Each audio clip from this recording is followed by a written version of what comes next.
श्रीमद् वाल्मीकीय रामायण किष्किंधा कांड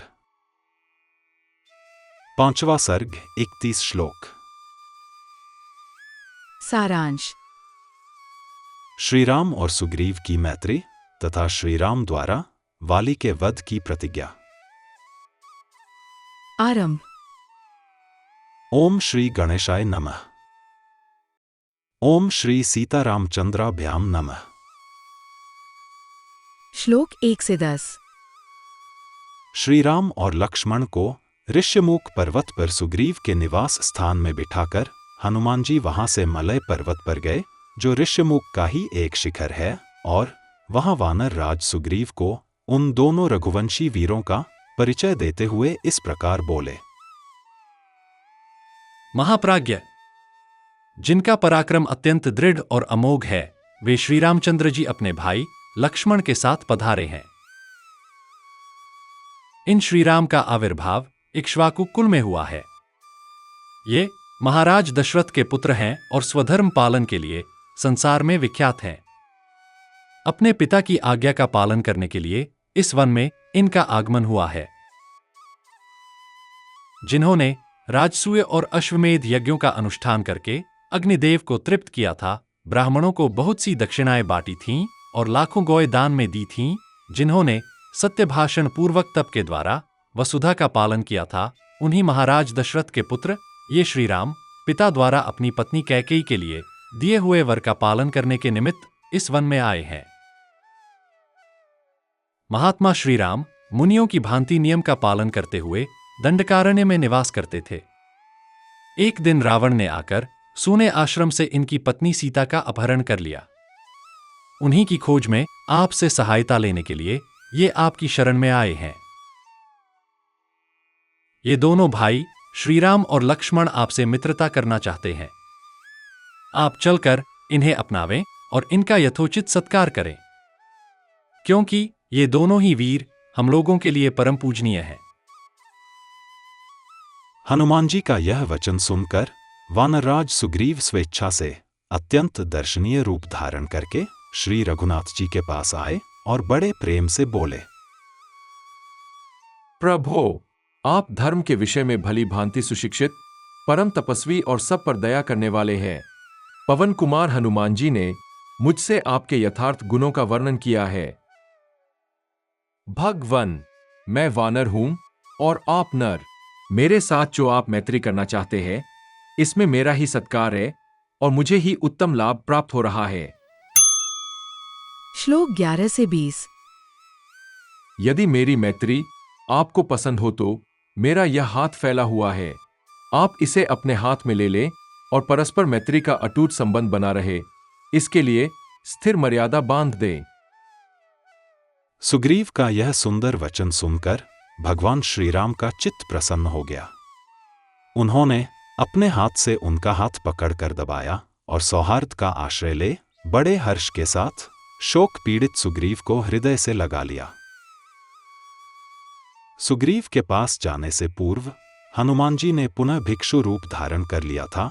श्रीराम और सुग्रीव की मैत्री के समय शत्रु दमन हनुमान जी ने भिक्षु रूप को त्याग कर अपना स्वाभाविक रूप धारण कर लिया और 2 लकड़ियों को रगड़कर आग पैदा की।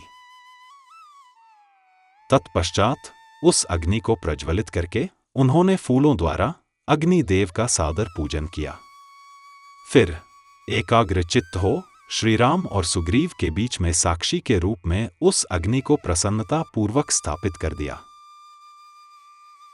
इसके बाद सुग्रीव और श्री रामचंद्र जी ने उस प्रज्वलित अग्नि की प्रदक्षिणा की और दोनों एक दूसरे के मित्र बन गए।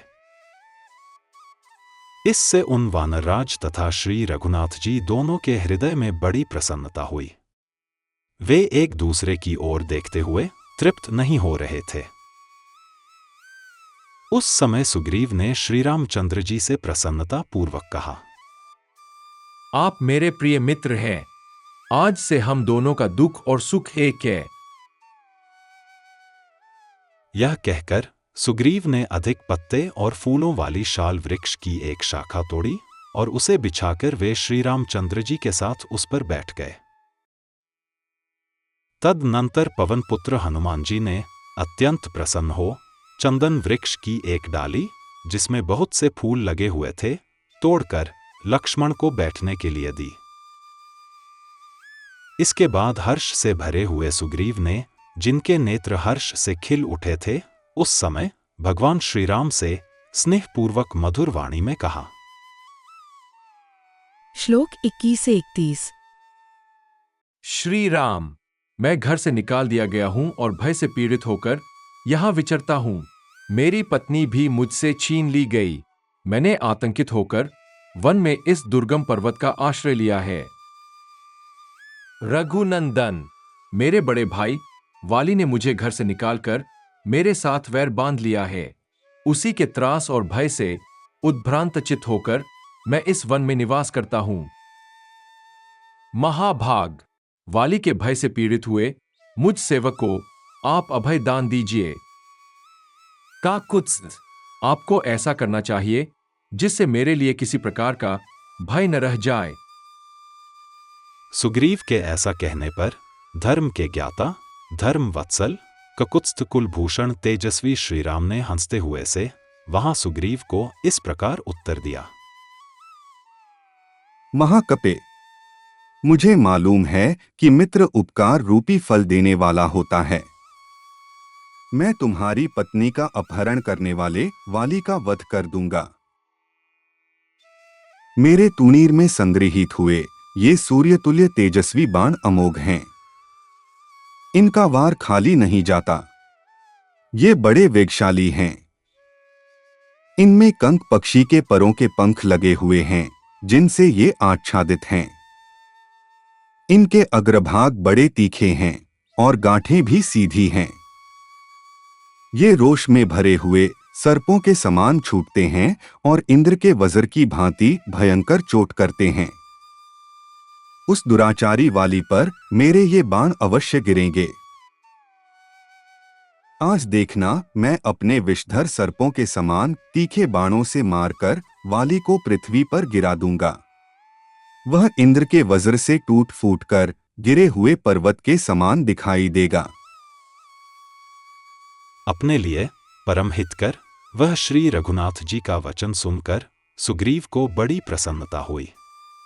वे उत्तम वाणी में बोले।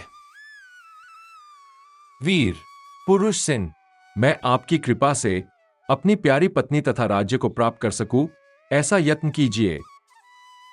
नरदेव, मेरा बड़ा भाई वैरी हो गया है। आप उसकी ऐसी अवस्था कर दें जिससे वह फिर मुझे मार न सके। सुग्रीव और श्रीराम की इस प्रेमपूर्ण मैत्री के प्रसंग में सीता के प्रफुल्ल कमल जैसे, कपिराज वाली के सुवर्ण जैसे तथा निशाचरों के प्रज्वलित अग्नि के जैसे बाएं नेत्र एक साथ ही फड़कने लगे। इस प्रकार श्री वाल्मीकि निर्मित आर्ष रामायण आदि काव्य के किष्किंधा कांड में 5वां सर्ग पूरा हुआ। Presented by doctor T.K. Bansal, a blind scientist. Please like and share this video, and don't forget to subscribe my channel. Jai Shri Ram.